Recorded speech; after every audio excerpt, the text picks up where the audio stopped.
Welcome to another episode of Prevailing Through Pain, where we are interviewing healthcare heroes. Today we have the amazing Sharon Greene-Golden.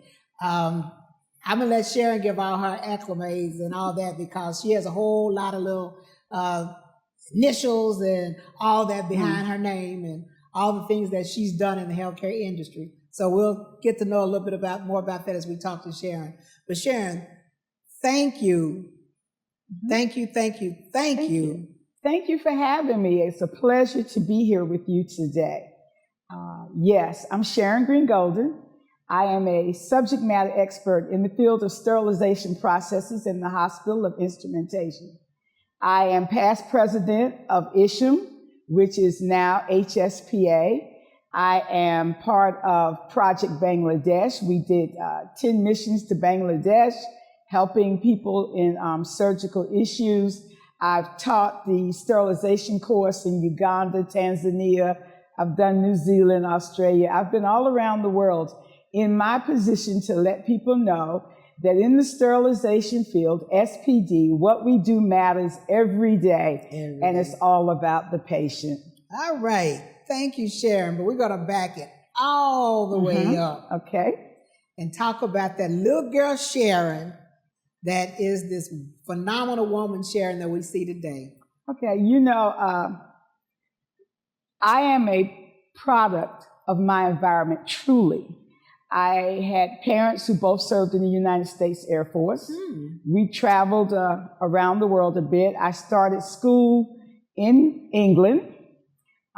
I went to school in England. This is very important about who I am.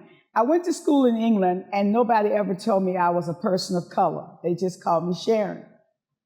And my father's orders ended, and we went to Sumter, South Carolina. Oh, you found that real quick.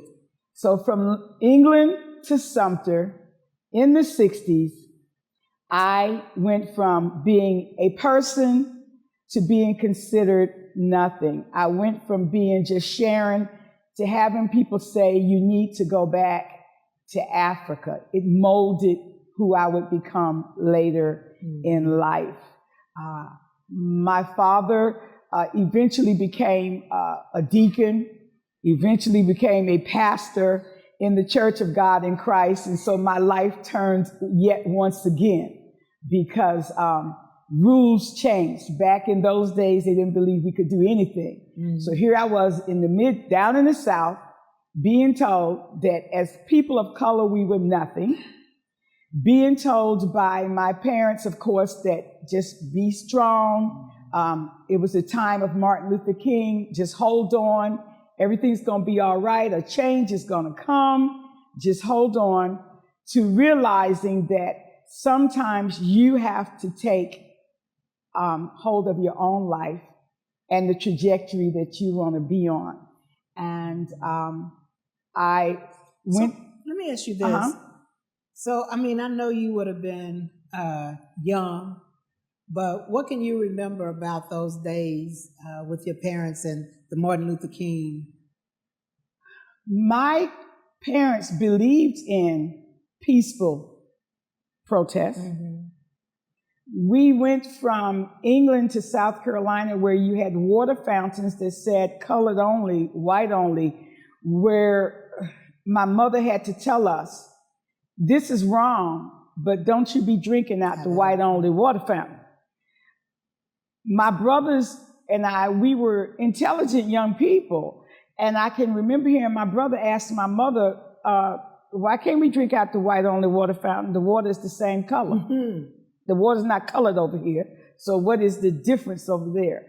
What I found out is that when you tell people what they cannot do and what not to do, we will find a way to do it. So at some point in our time, we got over to the white only water fountain. By God's grace, nothing happened to us. And what we found out was that the colored only water was non-filtered and straight from the well. White only was filtered and cold. So we realized, well, why would there be such a difference in the water fountain? Having my mother and father tell us to be peaceful, to take people for who they are, judge people on how they treat you, and then to have people treat you differently because of the color of your skin. You don't even know me yet. Yeah. And you already decided that I'm not worth anything. Going from segregation in school to integration. People say, oh, that was a painful period for us as people of color, as painful as the other people thought it was for them. You took us out of our comfort zone. You put us into a war zone where people didn't treat us the same, even though we were in the same building. I share with my children and grandchildren, you may see who I am now, but you don't see the scars of the wars that I went through as a young person to become who I was. My mother says that in England, London, I was a quiet, introverted Sagittarius. She said, you got down to South Carolina, and in a few years, you were a militant, outspoken woman of color. You know, my fist was up. I'm black and I'm proud. Right. You know, I had me a dashiki on. You know, I was ready to, my hair wouldn't really do an afro, but I did the best I could. You know, Angela Davis was my hero. So, you know, even though my parents within their Christianity was saying, come on now, let God fight your battle. We was like, you know, we can't let God fight all the battles because we getting beat up over here.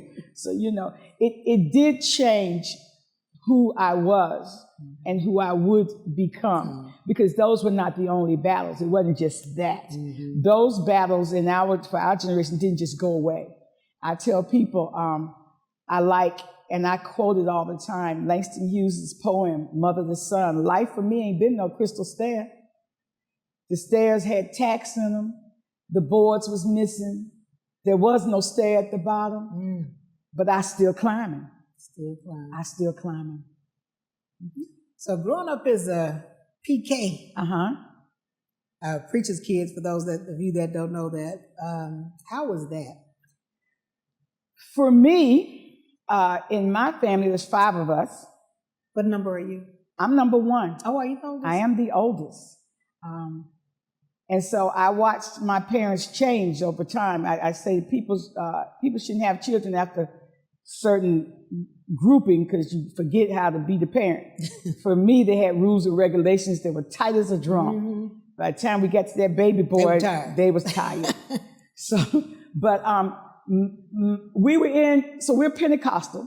We were in the Church of God in Christ, where now I realize that they meant well, but they did not understand what the Bible was truly saying, because they just took it under their own understanding. The Bible says, lean not to your own understanding, but when they taught us, they were.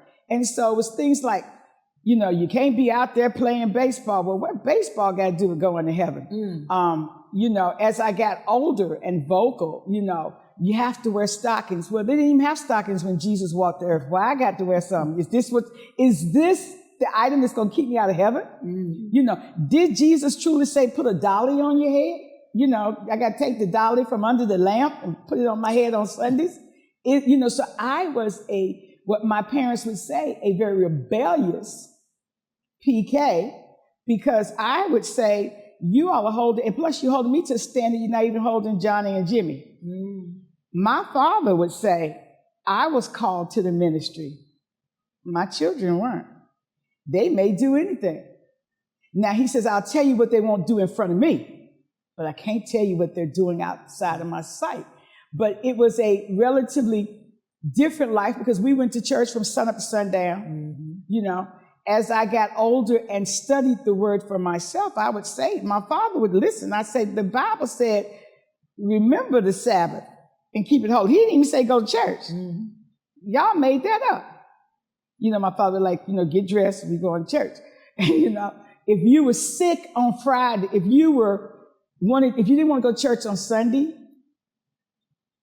and you decided on Saturday night that you wanted to go out, you couldn't be sick on Sunday. So, you know, the deal was, if you sick on Monday, Tuesday, Wednesday, Thursday, you can't get well on the weekend, you know. And if you said, I can't go to church on Sunday because I don't feel well, my father would say, well, we're going to the right place. That's where they heal at. Get your pajamas on, come on. You know, he was just like that. I was a Sunday school teacher.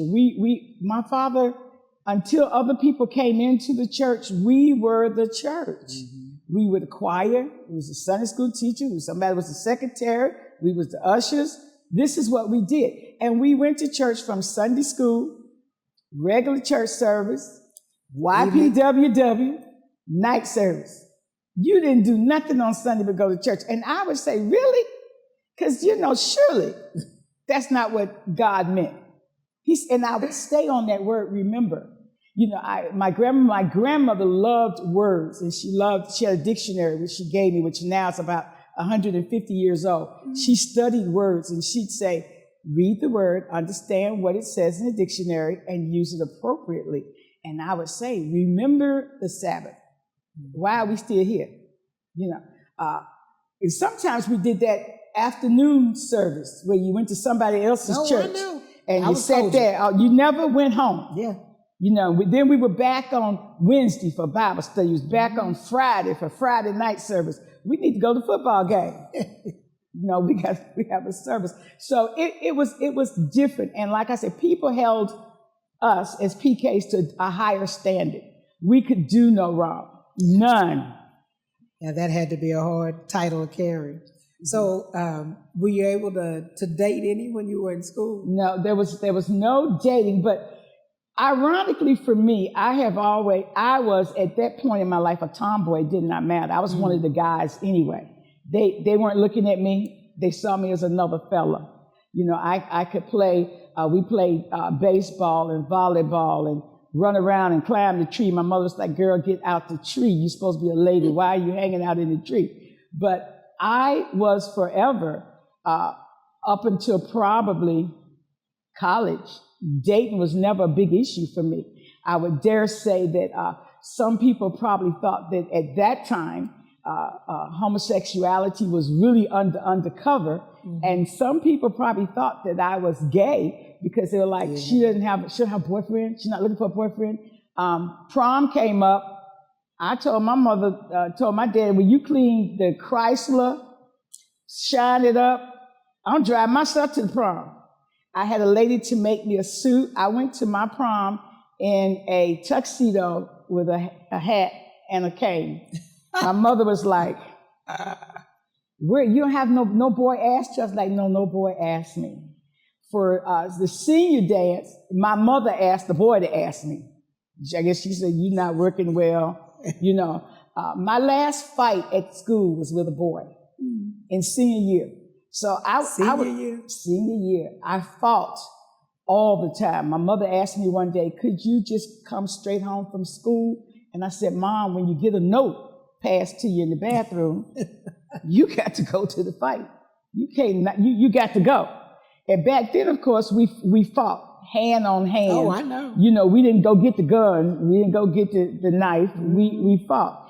And because I was a military child and always moving, you had to prove yourself every time you got to a new school. Oh, wow. You was the new person. You had to come in. You had to prove yourself yet again. And down south, I was proving myself to my peers and proving myself to the world as a person of color. Mm-hmm. And that was a hard line to toe. Wow.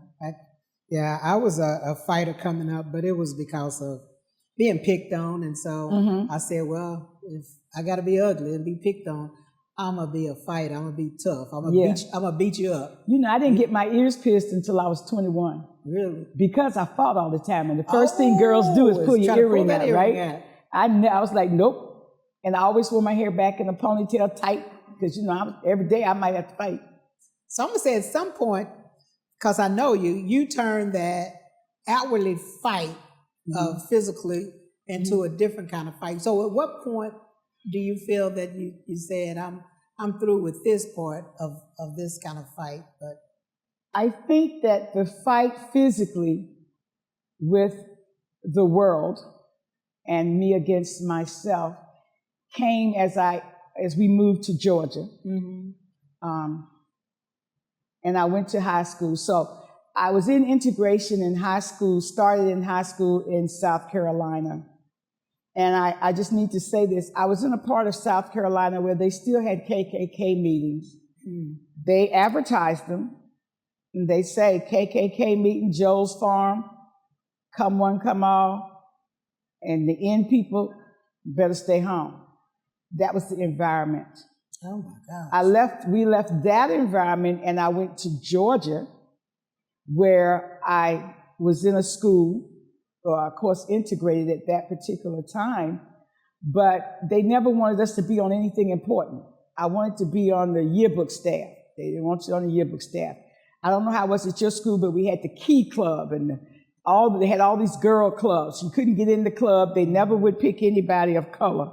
We were never in the important clubs. But I had to fight. When I think about the color purple, she's talking about something different where she said I had to fight every day. Literally had to fight. And I had to find different ways of fighting. As you say, not physical, but mental.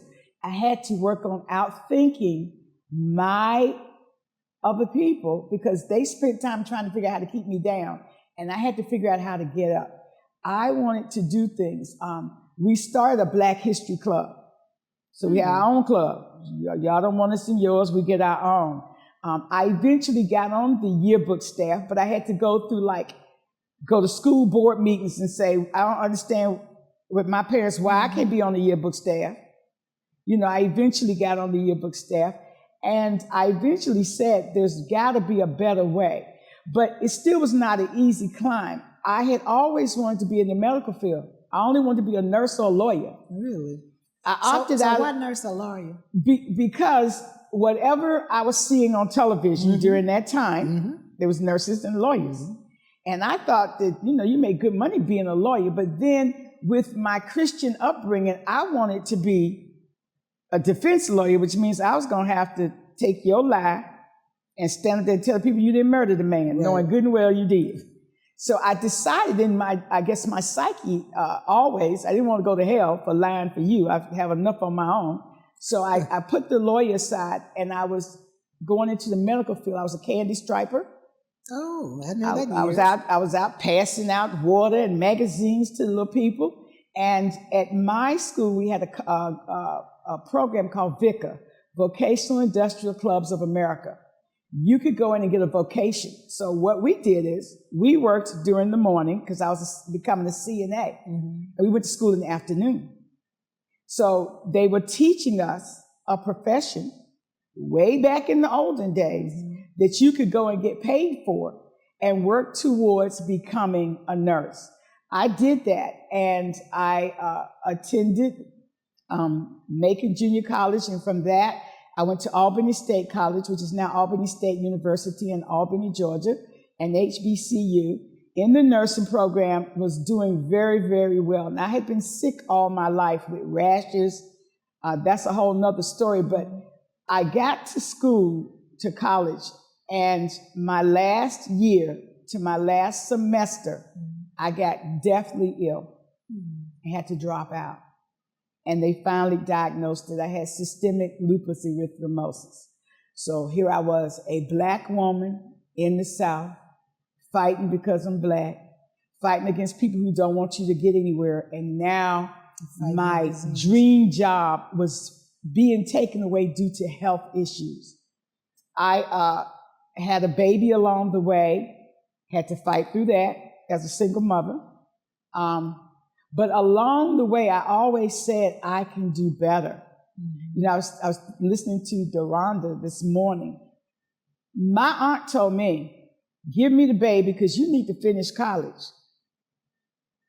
And when she'll know you her mama, but we're going to raise her for you. And I said, that's a good deal.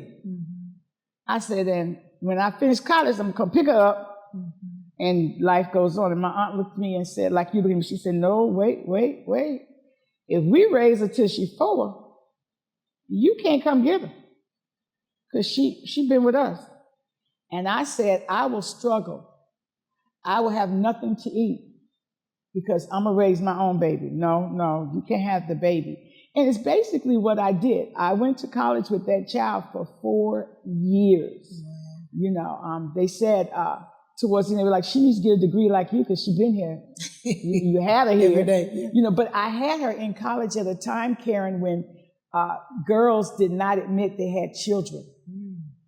There were lots of girls at college that had children when they were 16, 15. But their parents kept them, their aunts kept them. You know how we did in the day. Your grandma got you.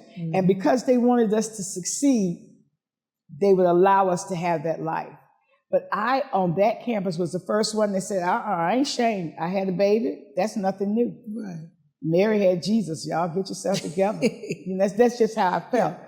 But all the knockdowns in my life have allowed me to step up and step over. It's kind of like the poem about the mule that was in the hole. They said, how you gonna get out? And so they decided to bury him. And they started throwing dirt in. He pack it down. They throw more. He pack it down. Eventually, he was out the hole. So it's kind of like people push you back. Sharon, hold that thought. We're going to take a break for our sponsors, and we'll be right back. Do you have a powerful story of perseverance? Have you triumphed over pain and want to share your story with the world? We're looking for inspiring guests to join us on the Prevailing Through Pain podcast. Head over to KarenCherry.me/guest. Fill out the form and let us know your story. Your voice can be the one to inspire others. Your experience can be the one to lift up someone else. Go to KarenCherry.me/guest. And we're back. So you were talking about people trying to hold you back.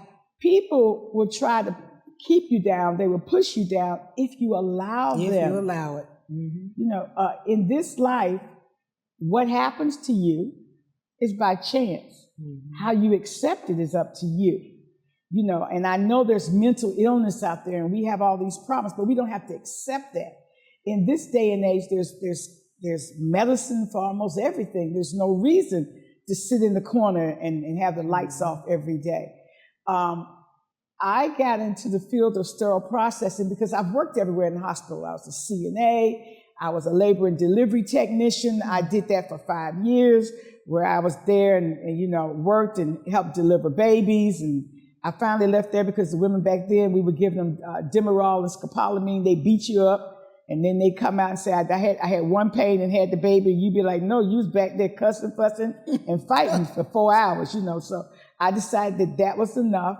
And I went into surgical services as what they called then an OR tech. That means that my job was to turn the room over in between surgical cases, keep the room clean, wipe it down, be there when they brought the patient in, help the patient get positioned.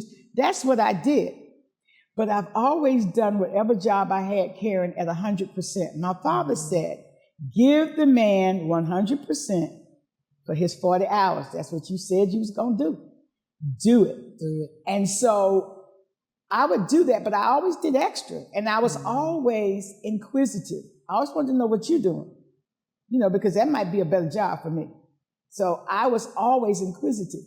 And I learned how to do things. And my director came to me one day and he said, Sharon, you really have a knack for keeping things in order.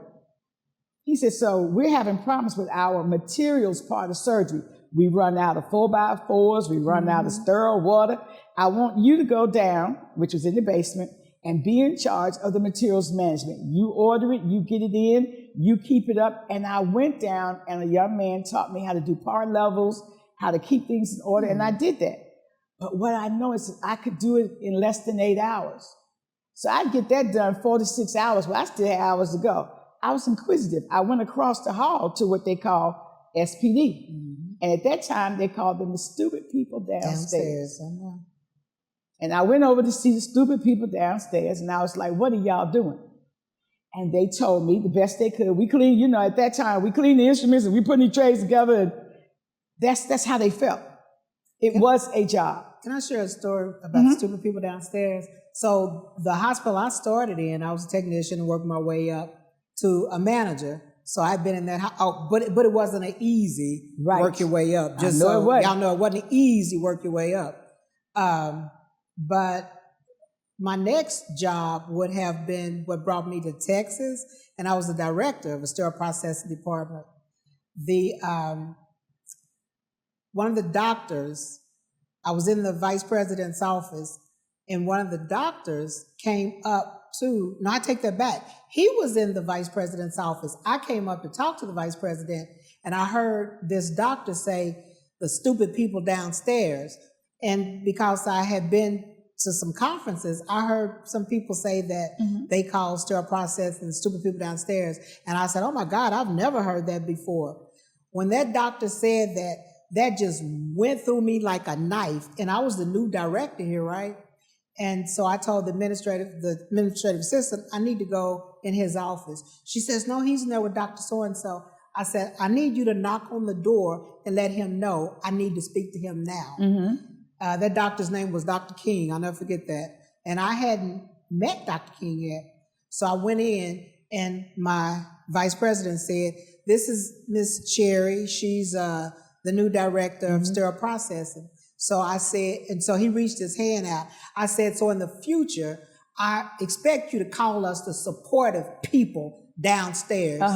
You know, and that was my own set of that, because I was like, no, I'm gonna stop that. So I say to anyone else, that's not cute. That's not funny to me. No, because we are the supportive people downstairs. Listen, very knowledgeable. I went over and asked them what they're doing, and they didn't understand their worth. They didn't understand their worth, and neither did anybody else in the hospital. And today, as many years later, they don't understand our worth. And they told me what they were doing, and I said, well, show me. And so I started learning instruments. They told me, you get this book, you go and learn these instruments, and this is how you put a tray together. And I did, and I found that I loved it. I liked it. And on top of that, I felt we could do better. Now, understand that at that time, most of the people in sterile processing are people of color. You can get up to Utah, you may find it's different, but you'll find that there are Latinos up there, Mexicans, but they're people of color, because it's a job that a lot of people don't want. And I started learning, and I have a takeover spirit. So underneath me, I've always been a leader. I was the leader of the 5 children. I've always been a leader, and I went in and said, we can do this better. We can make this easier. And as I learned sterile processing, I took it upon myself to save up my money and start going to meetings. So back in the day, Isham used to have 2 meetings a year. They had a fall meeting and a spring meeting. In the spring meeting, they did all their elections and everything. And the fall meeting was basically all education. And I started sending myself, because this was going to help me be better. I decided this is what I was going to do, and I was going to make a difference. That was my decision. It was my money. The hospital didn't send me anywhere, but I was willing to come back and share information. And I would come back and share information. I went from just being the materials handler on the other side to being a team leader for materials and sterile processing. I went from letting people tell me we just clean instruments and doing trays, and saying, no, we're doing a whole lot more than that, boo. Get yourself together. To saying, as I went to the national meetings, I want to be part of the national work. I don't like just being part of the team. Right. You know, I don't go and be in the race to just be in the race. I'm going to win, place, or show. That's just how I feel. And that's what I taught my children. If you hear win, place, or show, don't just be on the team. And I went to the meetings. People saw potential in me, and I was fortunate and blessed that people were willing to pour into me to become who I wanted to be. I actually started our own local Isham chapter, because the rules said you couldn't be on the national chapter board unless you had a local chapter and you were a representative. So I have always taught people, you need knowledge is power, right? You need to know the assignment, what the assignment entails, and the rules and regulations. And once I know the rules and regulations, I can be engaged and join.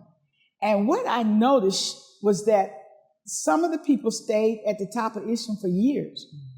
They went from this position to this position, to this position, this position. And that for years, until Brenda Sexton, nobody of color ever got to be the president. Brenda Sexton was the first African-American president of Isham. After her was Sybil Williams. Sybil took Brenda's position because Brenda died in office. But Brenda saw something in me because I went to Bangladesh and I came back and said, let me show you what it's like to sterilize instruments in an emerging country. Then we called it third world. So how did you end up doing that? So I had a doctor who's from Bangladesh, Dr. Soban. He wanted to go back and give back to his country. So he's putting a team together, and he said, Sharon, can you help me get some free supplies? Smart. So I said, sure, I'm going to get some free. I had no intention of going to Bangladesh. I'm going to get you some free supplies. But I'm inquisitive. That's been my thing.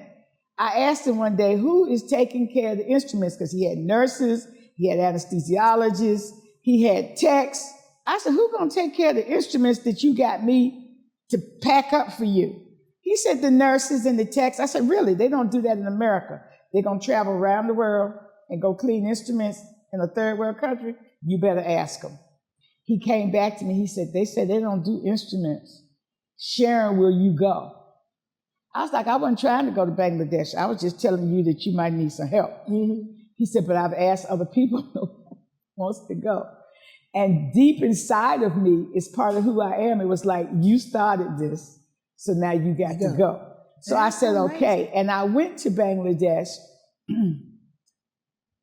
and became an even better human because I went there and realized that what we have here in America, we're so blessed. The poorest American is richer than half the people in the world. Oh my God, yes. And then I also realized that sterile processing is sterile processing no matter where you are. Our objective does not change. No matter where you are to clean it, check it, assemble it, and get it ready to be sterilized and make sure the parameters are met.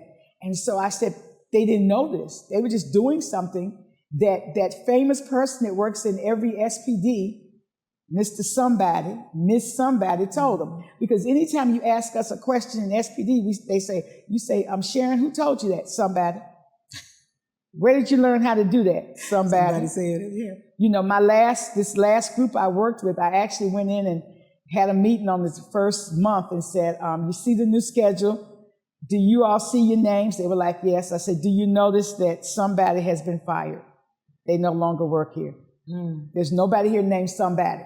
So from here forth, you need to give a whole name. Right. Sharon Golden, Karen Cherry, but somebody doesn't work here because I can't fix it if I can't talk to somebody. They're always gone. They're never here when there's a problem. So I got on the board as a parliamentarian. So was Brenda still alive? No, I wasn't on doing Brenda or Sybil. I got on afterwards. It was a hard fight, and that would be a whole new podcast. So I wanna say this. Unfortunately, I never had the pleasure of meeting Brenda Saxon. Sybil Williams was the president when I started getting involved with Isham, and so I wanna give Sybil a shout out because I scraped up my money. The hospital didn't pay for it. I went to Boston to a conference. And where the conference was, it was more money than I felt I could afford to spend getting my ticket and coming. And Sybil had a suite. Yes, as president. I came to do the education because I was, the little education updates. And the room at that time was a boardroom. It was small. It wasn't like it is today. And so I told Sybil asked me, was I going to do something later on? And I said, I don't know my way around here, and I'm going to have to get back across that bridge before it's too late. She said, what do you mean by across the bridge? So I told her I was staying at a hotel, across the bridge. She said, you go check out of that hotel. I'm in a suite, and you're going to come stay with me. That meant more to me than that whole being at the conference. That meant more to me that she did that. And so then my next encounter with someone, I was going to start my company, Joyce Burroughs. Okay. Because I had seen Joyce. Joyce seemed very knowledgeable. Yes. And I had reached out to her because I thought she was a consultant. I reached out to her. I don't even know how I got her information, and said, I want to start a consulting company, and what would you have done? What would you do? What advice would you give me? Then I had the pleasure of meeting you, and you were, I guess would be, what is it, president? Vice president. Vice president. And just embraced me. I told you I was starting my company, and all three of you took time out. This is my thing. I always say it's a lot of room at the table. It's Yes. a lot of pieces of that pie, and we're blessed to be a blessing. And so it's because of people like the three of you, for me in this industry, that I always remember the time that people that didn't even know me took out to give me a piece of them. Yes. And so it's very important to me to always give back. So I want to give you your flowers while you hear me giving them to you. Yeah. Because I know it's just, even though we like to feel like we're the only ones that a person pours into, I'm the only one. Right. But I know I'm one of many. It is sometimes who we are. I became vice president. I have two friends that you've seen me with for 25 years. That would be Tanya Lewis and Jewel Johnson. I met them at a meeting, and we've been coming to meetings together for 25 years. When I became vice president and got a suite, I was just like, you just need to get here, because y'all, we in the room together. In fact, I told them, always give me my suite with the other room with the 2 beds in it. Betty Hannah didn't understand. I was a different person. That would be a whole new podcast. She didn't want me to be president, but she didn't understand that I was trying to bring people to the meeting. I was like, come to the meeting. Right. Knowledge is power. Knowledge is power. I don't know is not a defense. You need to come to the meeting. Not have people say, I don't have no money. You all do everything else you want to do. We as people of color go wherever we want to go. We do whatever we want to do. Make this a priority. Then I started advocating certification, saying you need to get certified. You need to have this. Well, they don't require it, but one day they will. And if you go ahead and get it now, you won't be forced to try to pass a test that you can't pass because you have test blackout. I had one year as president, I must have had 10 people in my room because nobody had no money. I think we were in Phoenix. I was like, just come on. There's a window seat. There's sofas. Just come on. I never was pious. I walked to the first meeting as president, and I walked with a young man. We walked all the way from the hotel to the convention center, and we talked and everything, and we got there, and I said, I hope you have a good meeting. He said, thank you very much, and I went on in. And then the next thing, I was on the stage as president. He waited for me to come out. He said, we walked all the way over here, and you never once told me you were the president. I said, because that was never relevant for our conversation. Right. I knew I was the president, but we weren't talking about being president. We were talking about sterile processing. And so I think that people gravitated towards me because I am who I am. I'm out there. You're human. You're humble. And I'm like, come on. You can do this. I've tried to pull people. Come on, get your fellowship. You're doing the work. Write the paper. Eli Whitney did not invent the cotton gin. He wasn't picking cotton. He really, let's be real. But the people picking cotton decided they need an easier way. I was in Tanzania on the coffee plantation, and they said how they figured out how to produce and cultivate, and then did harvest the coffee beans to make it easier than it was because they were doing the work. And then the other people came in and took it over. So I tell people, you can write a paper. There's no reason why not to. But it hasn't been an easy road. I tell people, you're going to be knocked back. I was knocked back on this journey, even through ISHA, which is now HSPA. I've been knocked down many times. I chose to get back up. This year, people talked about not being picked to speak at the national meeting next year. And I wrote, do you know how many times they didn't pick me? I put in little stuff that I thought was really good many times. They didn't pick me. I said, but I took that as motivation to say, I'm going to keep trying because you're going to eventually pick me. You're going to see me because I am relevant. I have something to offer this profession. And I found my footing being that what we do matters, and most of the team members in sterile processing do not realize that. And I tell them every day, what you do matters. It's important. And on another note, to see you grow from where you were to where you are today is phenomenal. Because, 20 years ago, that was not heard of. Never. Now, I see people out here now trying to get all this stuff together, and everybody getting their consulting business together, and we running around, and we're consulting. They're consulting. I hadn't done much, but they're consulting. And I look back and say, you had a dream that you grasped, and through all the hard knocks of whatever was going on, you were strong enough to say, okay, I'm going to cry, wipe my tears, get back up, I'll be back tomorrow. And that's how I feel. I'll be back tomorrow. I've never been fired from a job, but I've been moved from a job. And it's painful. It's hurtful when people tell lies on you. I have been lied on in positions of leadership because I am frank. I am a true Sagittarius. I tell you the truth. I mean what I say. I say what I mean. I won't lie to you. Now, I've tried to learn to make it softer. I won't just say, you don't have good sense. I say, we need to work on you. But at one point, I would just say, you don't have good sense. You crazy. And my mother said, stop it. But I'm saying, it is who I am. But underneath that, I do anything for anybody. I told my team members, I'll teach you all the secrets of SPD. Why? Because I'm secure that you can't get my job till I give it up. Yeah. And that's a great point. I'm gonna say to our viewers, what Sharon dropped some great nuggets. We're blessed to be a blessing. We share what we learn. We get back up. Life hands us lemons. Make lemonade out of it. Like I said, Sharon has been an inspiration in my life, and through strong women like Sharon, I was able to say, I want more. Mm-hmm. And so I thank you for being that encouragement. I thank you for being that bright light.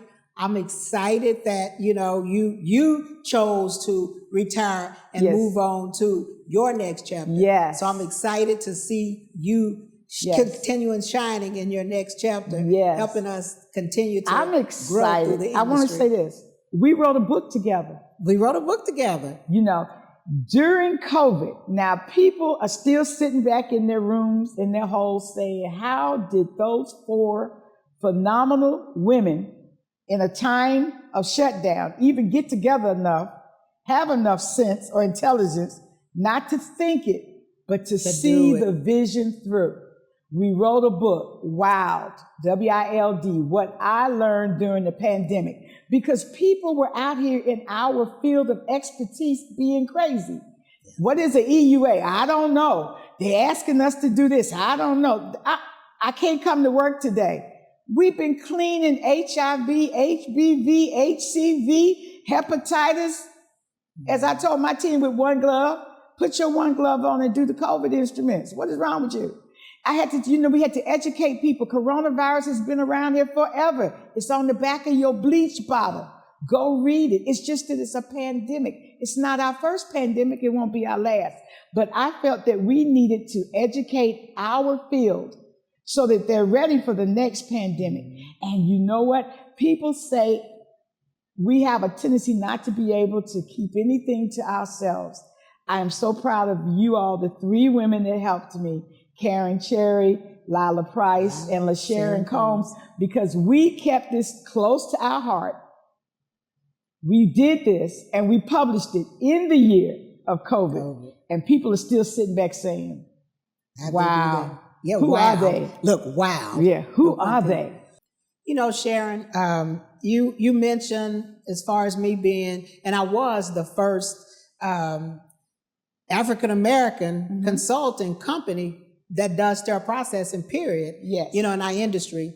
And didn't talk about that early on for a couple of reasons. I didn't talk about it because I felt like if people knew that there was an African American person that owned SIPs, that we wouldn't be able to do business. And it wasn't just in my mind. Right. Early on, when someone that was getting ready to sign a contract found out that I was the owner of SIPs, it was mumbled through their mouth that I'd be making more money than them. So they didn't sign the contract.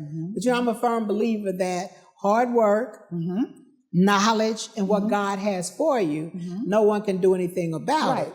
And so I am proud to say that, SIP says we're getting ready to celebrate our 20th year. So no matter how many obstacles, how many stones were thrown, through God's grace, we didn't just survive, we have been thriving. Yes. And there were a lot of obstacles, not just even from opportunities to get into facilities, but even from trying to, because my whole thing with starting SIPs, it was trying to be able to create opportunities for people initially that looked like me. Because when I first started consulting, None. There weren't people out there, even with the technicians. Right. I saw a bunch of traveling technicians, but I didn't see any that looked like me. Right. And so I said to God, if you want me to start this company, then I'm going to open doors for others. And I'm proud to say that we have opened that door for thousands of people to be able to have these positions. And, and although a lot of people have moved on and that's, I'm happy for them. Right. But I know, and I can always say I'm grateful, like I said, that I was able to give back, to give somebody a hand up, and for people to create opportunities for them where they started, consulting businesses and whatnot. Yes. And I've heard stories, you and I have talked about people came in where you were the vice president or the president. But not understanding the pain that you went through to get to that point. So can you just share a little bit of that? I think sometimes people sit back and they think they see the glory part of your life and they think, ooh, that was easy. But you don't know my story. And even within our association, becoming the parliamentarian, the board member, becoming the secretary treasurer, becoming the vice president, becoming the president, I got knocked down many times for many reasons. You cannot tell me my perception. And my perception was always, it was because of who not I was, but the color I was born is why I was knocked down. But I still prevailed. Perseverance, I'm not saying I didn't go nowhere and cry. I cried. I talked to my close friends and say, oh, I just don't understand why. And then I pick myself up and say, well, I'll be back. Yeah. Because I believed in me. I'm going to say my mother was still here. My mother believed in me. My father did not get to see where I came to. He didn't get to see that, but he always knew I would be somebody. My mother used to say, oh, your father would be so proud, because they never, with my lupus, no one ever expected me to thrive. I was supposed to technically be dead. Lupus should have taken me out by itself.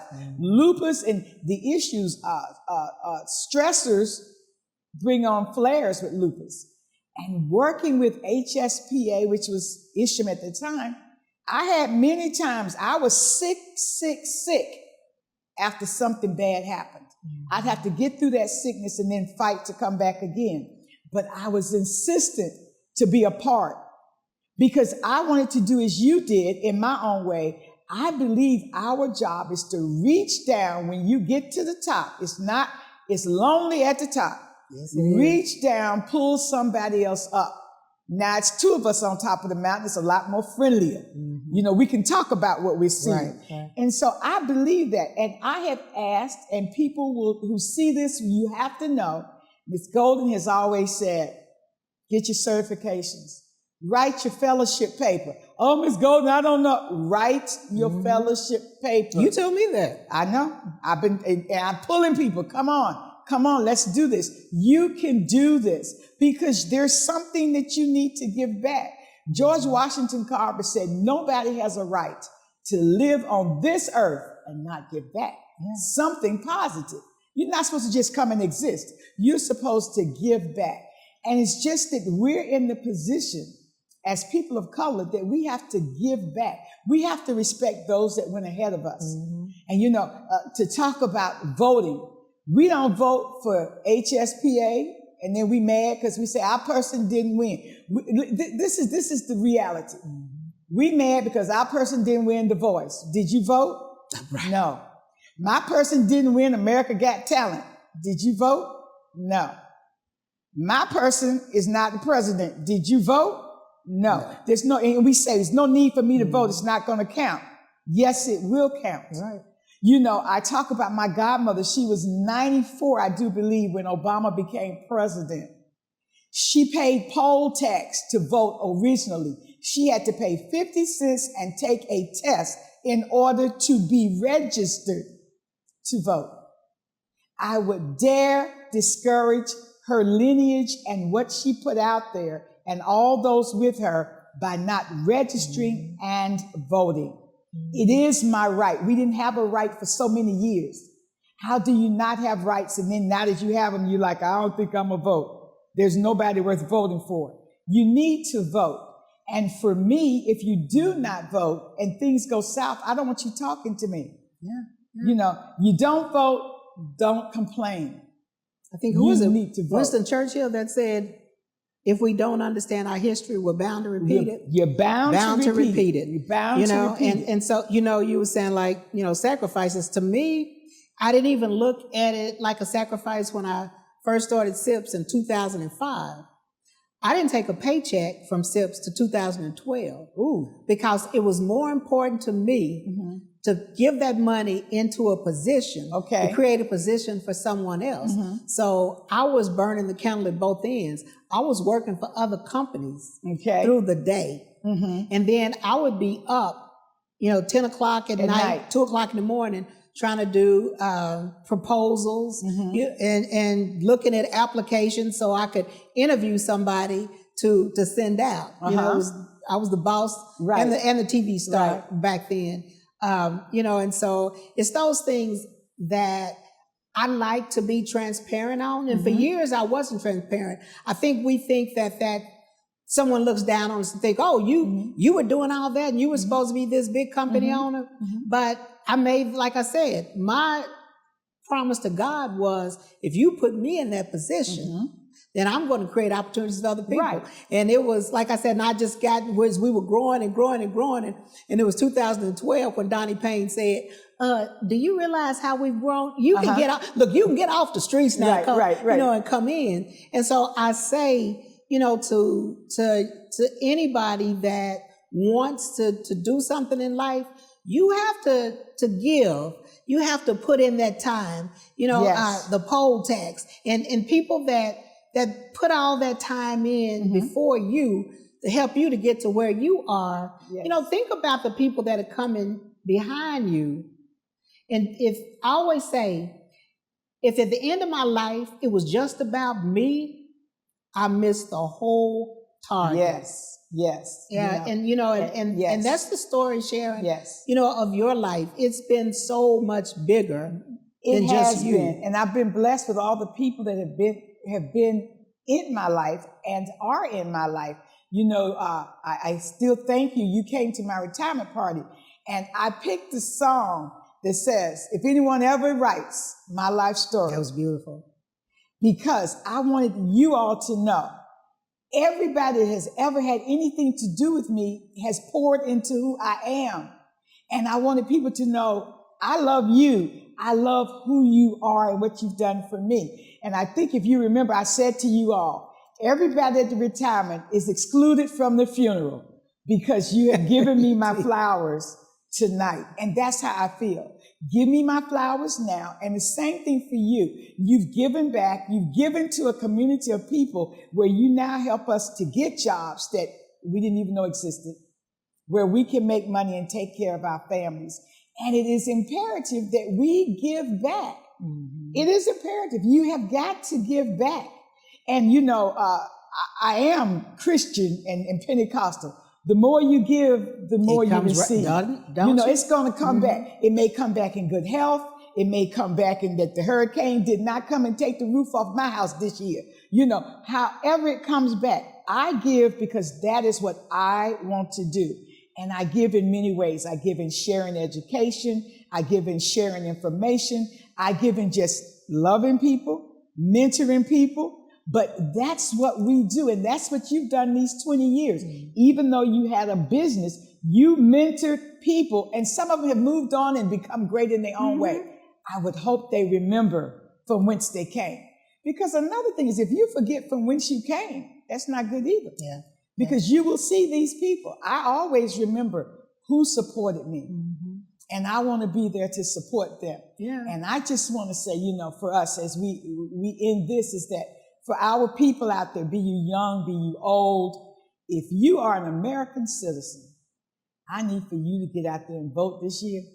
You start early, start tomorrow. If you got a long walk, start tomorrow, get into the poll. But please vote. I say to my grandsons, they're 28 and 22. Vote. Yeah. Do your research. Yeah. And do your research. As I say, your vote, your voice does matter. Yes. Well, Sharon, I'm going to have to wrap this up, but it was such a pleasure to have you on the show. Thank you. Thank you for having me. How can our viewers find you? You can find me at Sharon Greene-Golden, gmail.com. All right. I actually have a website coming out in 2 weeks, just in time for SPD week. It talks about me being available to present and to teach. I am an approved HSPA instructor. I'm a subject matter expert. They can contact me and I'll just come and share it anytime. Thank you so much.